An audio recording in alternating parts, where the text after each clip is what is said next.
Hello fellow YouTubers, welcome to this video which is part 10, I believe, of the Ocarina of Time 3-Heart Run brought to you by me. And of course, after part 9 worked so well, for some reason part 10 did not. And it really sucks, it does. Because, I'm gonna be honest, I was really liking the idea of not having to redo the audio anymore. And I guess it's just that there's so much loud audio in the Fire Temple that it overtook the mic volume.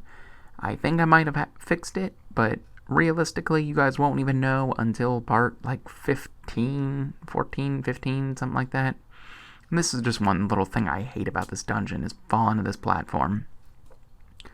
But anyway, as per usual, if you are unsure of what a 3-heart run is, a 3-heart run is where you play through a Legend of Zelda game without getting any extra hearts. You should all be pretty well versed in this by now.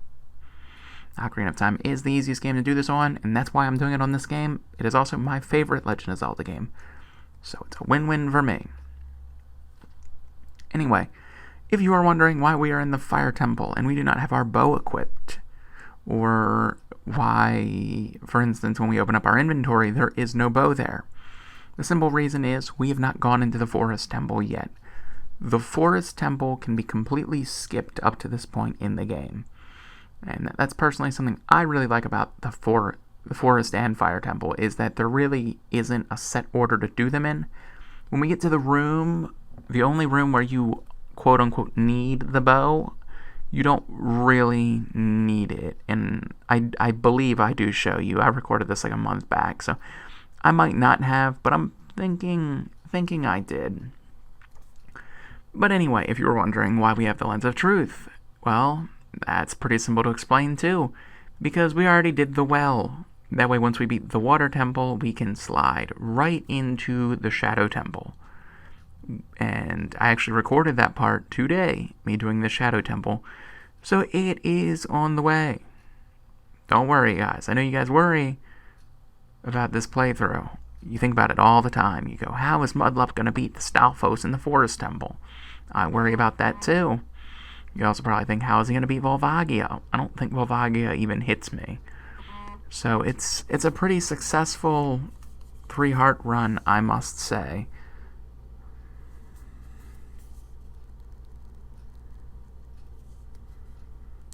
But anyway, the Fire Temple, as I'm sure you've all heard by now, is my favorite temple in this game. It's neat. It's got a lot of it has a lot of me screwing up all of my words. It has a lot of cool concepts within its confines. For instance, saving Gorons. That is so cool. You have one of the coolest bosses in the game, Volvagia. You have fire. You have cool Islamic chanting. I mean, what is there not to like? There are a lot of keys. You get a cool hammer that is pretty much useless, but it's still cool to have. You also have rooms like this where there are boulders rolling around. Who doesn't love a boulder? There's also the three-dimensional thing I mentioned before. How before you enter the Fire Temple, you can see the craters on your screen because of the way the dungeon actually works. Those are part of the scenery. And I think I can't remember here if that was the door we came in from or not. So I ended up convincing myself to go back through it just to make sure. And it's a good thing I do, because this is a key back here. It would have been insanely awkward for me to have skipped that key. But yeah, we're gonna release another Goron. Let's see what his secret is. When you're on fire, you can put it out by swinging your sword or by rolling forward. Did you know that? Yeah, I mean, I guess it makes sense. This is probably one of the first games that actually put in a system like that, so that is kind of cool. I mean, it's not a completely useless tip, so I can't complain about that too much. But yeah, this is like let's see, I did 4 parts, like actually playing them today with the audio. I did today's video, well, yesterday's video when you guys see this. So that's 5 videos. And then I'll have to do the script for tomorrow's video. Yay! Well, Monday's video. So that is a whopping, 7 videos today?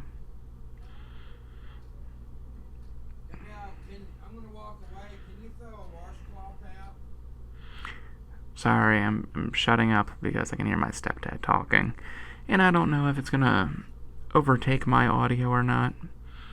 And here I am fumbling around like an idiot through this room. I probably would have done this dungeon a lot faster if I didn't fumble around like an idiot so much in this particular room.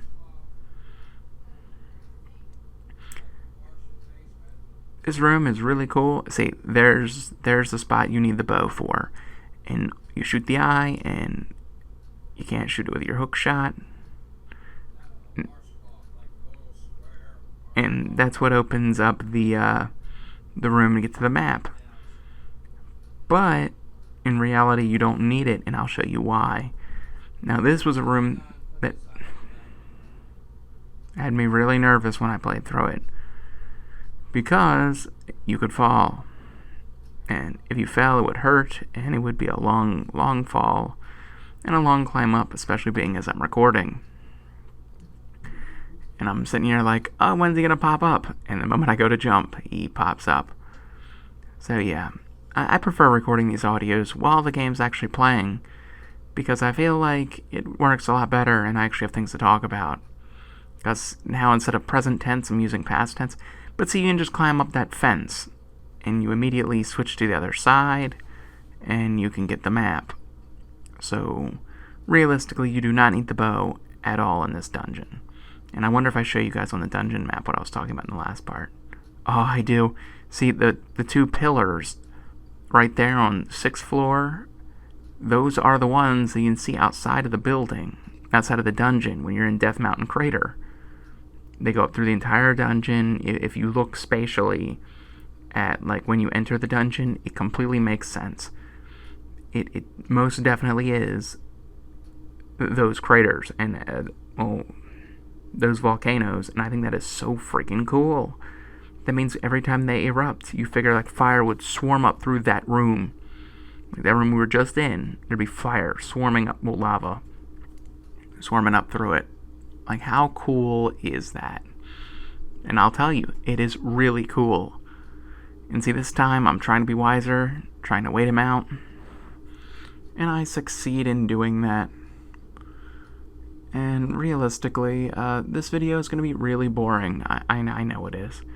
And the sad thing is, this is one of my favorite dungeons. I would have rather just kept the original audio, so you could have heard cool Muslim chanting. It would have been great. We would have all been happy.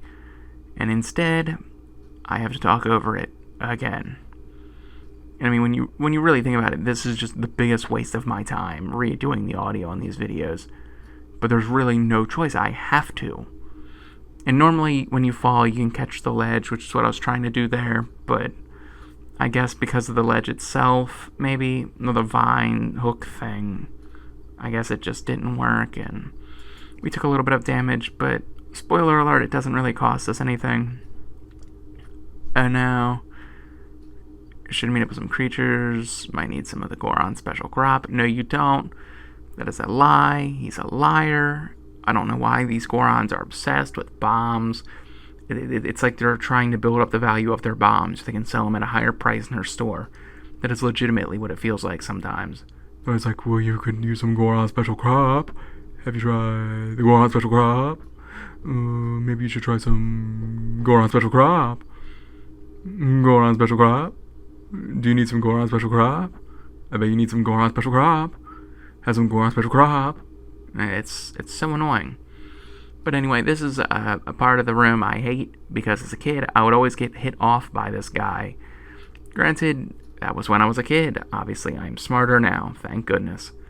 My IQ, well, your IQ doesn't really, I mean, it does change, but it doesn't prove how smart you are, and you can't compare your ages through it. That's what I'm trying to say.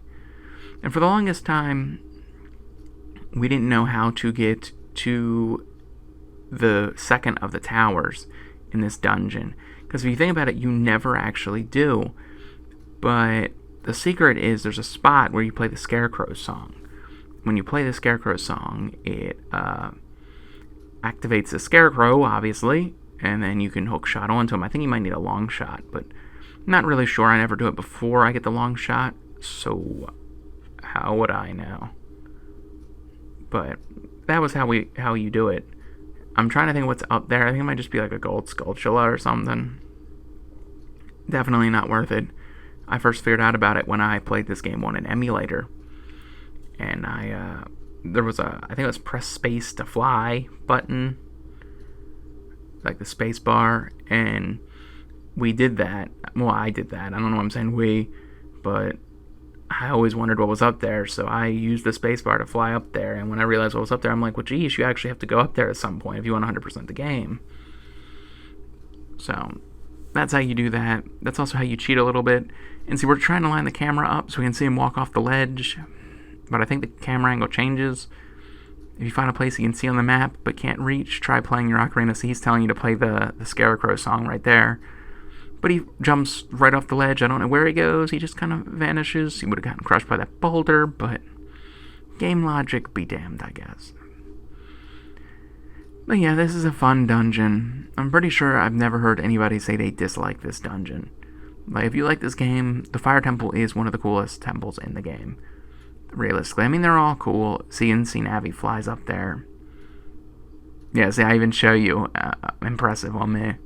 But you can see him going, yeah, you can get up there. I saw you doing. I'm not stupid. And now we're back in this room for a third time, right? That's the one downside to doing this before the Forest Temple, because you don't have the bow. You have to keep doing this room over and over. But aside from that one spot that I already addressed, there's really no need for a bow.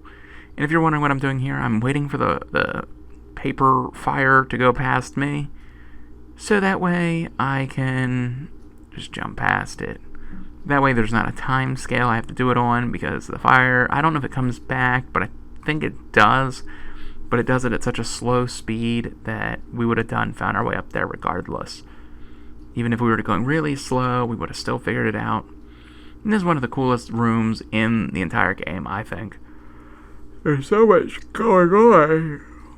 Sorry guys, yawning. I'm definitely tired. Tired of recording audio, that's for sure. I started playing Vice City recently. I think I'm going to beat it and get 100%. Because I don't know if I mentioned it before, but I'm trying to think what video I mentioned it on. I mentioned it on the Harvest Moon video, so the classic Mudlup video I put up on Friday. But if you didn't watch that, which I would get why you wouldn't, because it's Harvest Moon. I mean, probably like nobody in my subs likes Harvest Moon. But if you didn't, I was looking at my old videos and I decided I want to do some San Andreas Myth videos. And I think that was one thing the game did better than like any other Legend of Zelda game, any other Grand Theft Auto game, probably any other game in general. There's so much to root around for, and I figure I'm older, I have a game capture, I am smarter, maybe. So, thank goodness I dodged that fire. I'd sound like an idiot. But,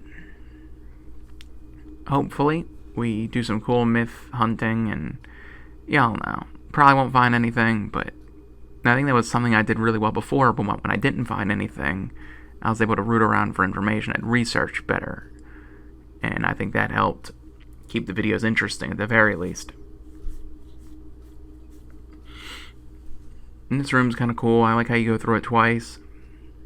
I mean, you use it to get through here, and then you have to use it later on, which is always a nice little touch when you go through a room twice.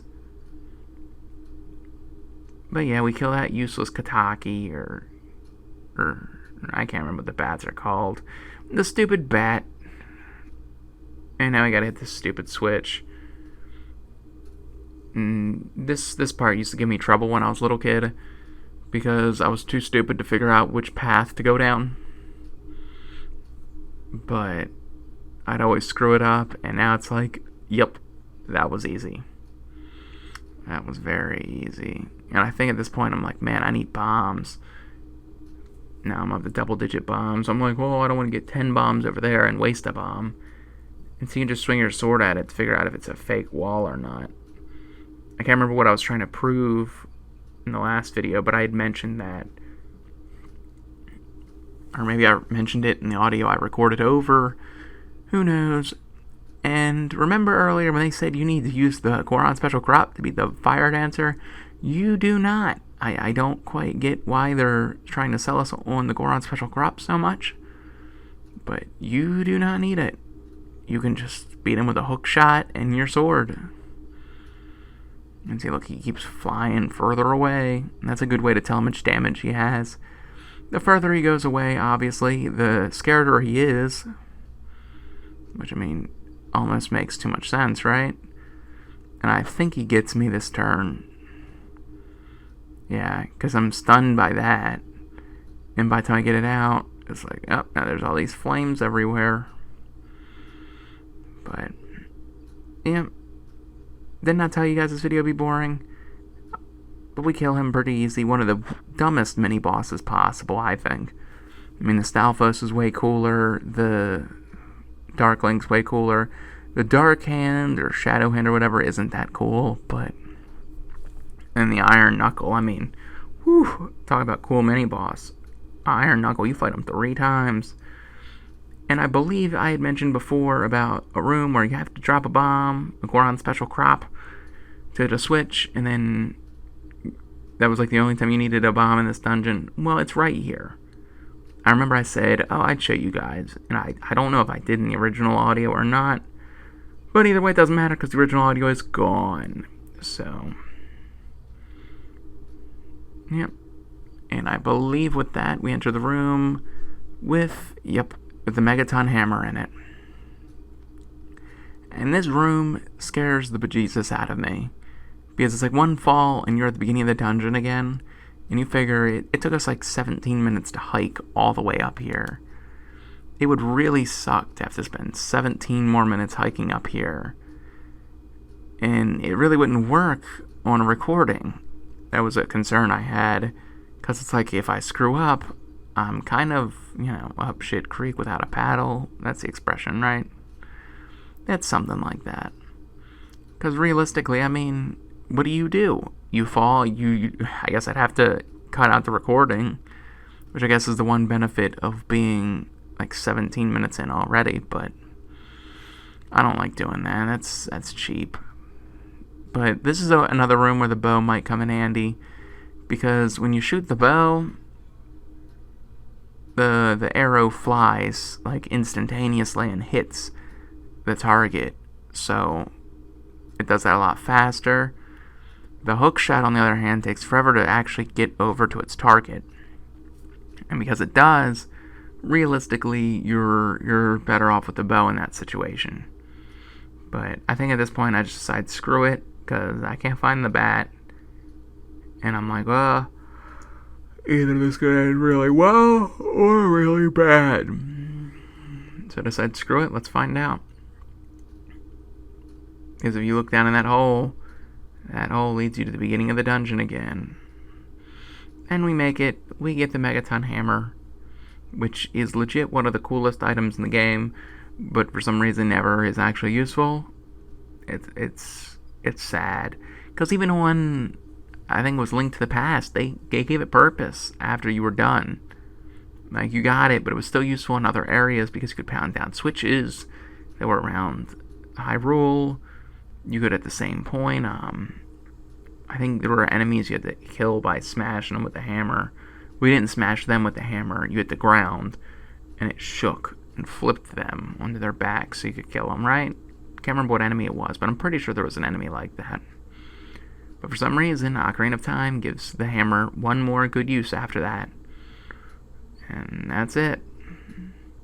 And see, like, that douche bat, just like, well, you aren't looking at me, I'm gonna hit you. What a douche. And I remember as a kid, whenever I'd come into a room, I'd break boxes and pots and everything. So this room used to give me trouble because I was too stupid to realize maybe I should save the box and put it on the Switch. Because, yes, I was that stupid at points. But I guess with about a minute left on the video, now would be as good a time as any to say, if you've enjoyed the video, leave me a like, comment, share, and subscribe, because I do appreciate all of that. I do notice when I get a lot of likes on a video instead of dislikes, or instead of no likes, which are kind of just as bad as dislikes, in a weird, twisted, sick way. But, of course, he knows they're talking again. But yeah, you can jump over to that platform. But make sure you subscribe, because this part was fairly boring, but we have the Volvagia fight in the next part. I have no idea.